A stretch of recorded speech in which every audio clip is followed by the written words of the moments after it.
पाखी एक multinational company में काम करने के साथ सोशल एक्टिविस्ट भी होती है, जो ऑफिस खत्म होने के बाद शाम को घर आकर जरूरतमंद छोटे बच्चों को फ्री में पढ़ाती है। उसकी इस खूबी से बाकी लोगों के साथ सास भी बहुत खुश होती है। तुम सच में बहुत अच्छा काम कर रही हो बेटा, बस ध्यान रखना बच्चे आधे रास्ते में कहीं भटक ना जाए। भटकने से मेरा मतलब सिर्फ गलत काम करना नहीं है। कोई घर की जरूरत के लिए नौकरी करने लगे या किसी के घर वाले उसकी शादी करा दे, ये भी तो मंजिल से भटकना ही होता है ना। वाओ मम्मी, मुझे नहीं पता था कि आप पढ़ाई को लेकर इतनी पर्टिकुलर हो, पर फिक्र मत कीजिए, इनके साथ ऐसा कुछ नहीं होगा। बहू की बात पर मुस्कुराकर सास चली जाती है और पाखी बच्चों को पढ़ाने में बिजी हो जाती है। उसी रात पाखी और विराट साथ बैठकर बातें कर रहे होते हैं, जिसमें बहू सास की पढ़ाई को लेकर नजरिए का विराट के सामने जिक्र करती है। हाँ, मुझे सब पता है, ऐसे ही नहीं ये नालायक लड़का इतना पढ़ लिया।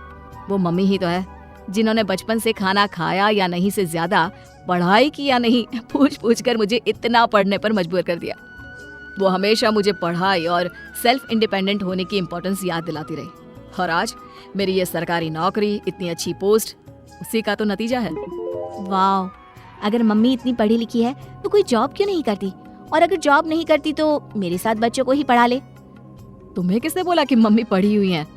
उन्होंने तो अपनी 12th क्लास भी पूरी नहीं की। उससे पहले ही नाना जी ने मम्मी की शादी करा दी। शायद इसलिए पढ़ाई और अपने पैरों पर खड़े होने को लेकर उनकी सोच ऐसी है, क्योंकि वो खुद ये सब करना चाहती हो। पत्नी की बात सुन के विराट भी सोच में पड़ जाता है। दोनों मिलकर प्लान बनाते हैं और अगले दिन बच्चों को पढ़ाते हुए पाखी उनके पास एक कुर्सी एक्स्ट्रा लगा देती है। ये एक कुर्सी ज्यादा किसके लिए लगाई है बेटा? कोई नया बच्चा आने वाला है क्या? हाँ जी, आज से मेरी एक नई बच्ची मेरे पास, यानी कि मेरी सास, दोबारा पढ़ाई शुरू करने वाली है। अरे क्या पागल जैसी बात कर रही है? भला ये भी मेरी कोई उम्र है बच्चों के बीच बैठकर पढ़ने की? तू बस ना इनके भविष्य पर ध्यान दे, मुझ पर नहीं। मम्मी, सीखने की कोई उम्र नहीं होती, बस इच्छा होती है, और मुझे पता है कि आपके अंदर वो इच्छा आज भी जिंदा है। अरे तू बस अपने काम और इन बच्चों पर ध्यान दे। यहाँ बस सबको बोलने से मतलब है, किसी को नहीं सोचना। अगर बात बाहर निकली तो समाज क्या सोचेगा और परिवार का कितना नाम बदनाम होगा। मम्मी, आपने पापा और इस परिवार के बारे में बहुत सोच लिया। सबकी खुशियों के लिए अपने सपने बहुत कुर्बान कर दिए। अब ये वक्त अपने पर ध्यान देने का है। और जिस समाज की आप बात कर रही हो ना, उसकी तो आदत है हर कामयाब होते इंसान पर पत्थर मारने की। बेटी को भी बहू का साथ देते देख सास गुस्से में अपना सर पकड़कर बड़बड़ाते हुए वहाँ से चली जाती है। ये स्टूडेंट थोड़ी जिद्दी है, पर इन्हें मैंने 12th क्लास पास नहीं कराई तो मैं भी अपनी सास की बहू नहीं। ये देखने में तो मजा ही आ जाएगा। इसी के साथ पति पत्नी मिलकर सास को पढ़ाने के मिशन पर लग जाते हैं, लेकिन सास उनकी हर कोशिश को नाकाम कर देती है। एक शाम विराट अपनी मम्मी के लिए 12th क्लास की बुक्स लेकर आता है, जिन्हें देखकर इस बार सास का गुस्सा उन दोनों पर मानो फूट ही पड़ता है। अरे तुम दोनों का दिमाग खराब हो गया है क्या, जो ये बेवजह की जिद पकड़े बैठ गए हो? मैंने एक बार बोल दिया ना, मुझे कोई पढ़ाई नहीं करनी। इसके बाद मेरी पढ़ाई को लेकर मुझे घर में कोई जिक्र नहीं चाहिए। पोता पोती पकड़ने की उम्र में किताबें पकड़ूंगी तो अच्छी लगूंगी क्या? अरे परिवार का मजाक बन जाएगा। मम्मी, पोते पोती आप पढ़ने के बाद भी तो खिला सकती हो। और रही मजाक बनाने वाले लोगों की बात, तो उनके पास खुद का कोई सपना होता नहीं, इसलिए दूसरों की उड़ान रोकने की कोशिश करते रहते हैं। बस एक बार माँ, आप कोशिश तो करो। अगर अच्छा नहीं लगा तो हम दोबारा कभी नहीं बोलेंगे।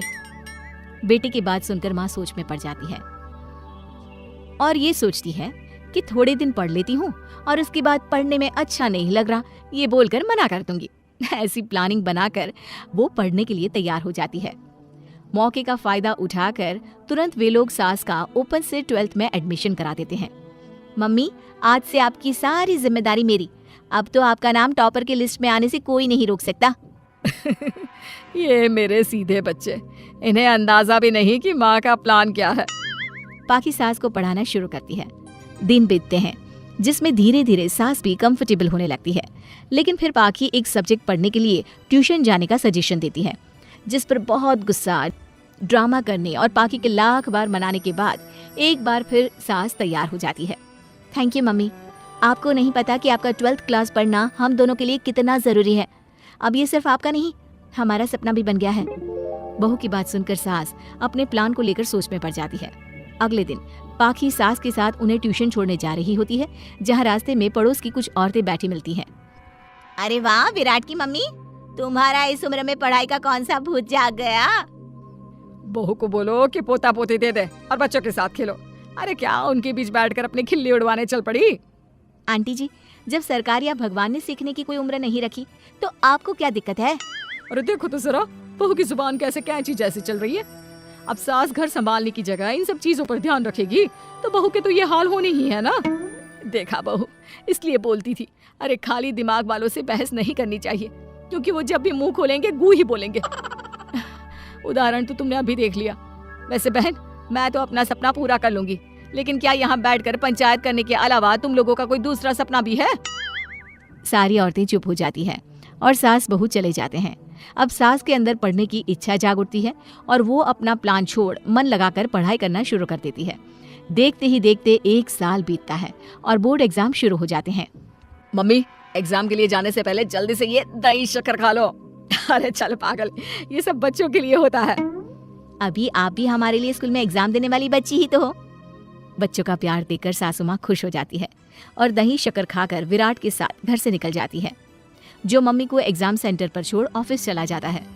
इसी तरह समय बीतता है और एग्जाम खत्म होने के बाद देखते ही देखते रिजल्ट भी आ जाता है। मेरी टॉपर माँ, तुमने तो तहलका मचा दिया, हर तरफ तुम्हारे ही चर्चे हैं। घर वाले ये खुशी मना रहे होते हैं कि वही औरतें उनके घर आती हैं। अरे पंचायत की टोली, आज मेरे घर कैसे? बस तुम्हें सॉरी और थैंक यू बोलने आए हैं। उस दिन तुम्हारी बातों और आज तुम्हारे काम ने हमें ये सिखाया कि सपने पूरे करने की कोई उम्र नहीं होती। इसलिए अब हम भी शादी, परिवार, बच्चे और न जाने कितनी वजहों से अधूरे छूटे सपनों को पूरा करेंगे बहन जी।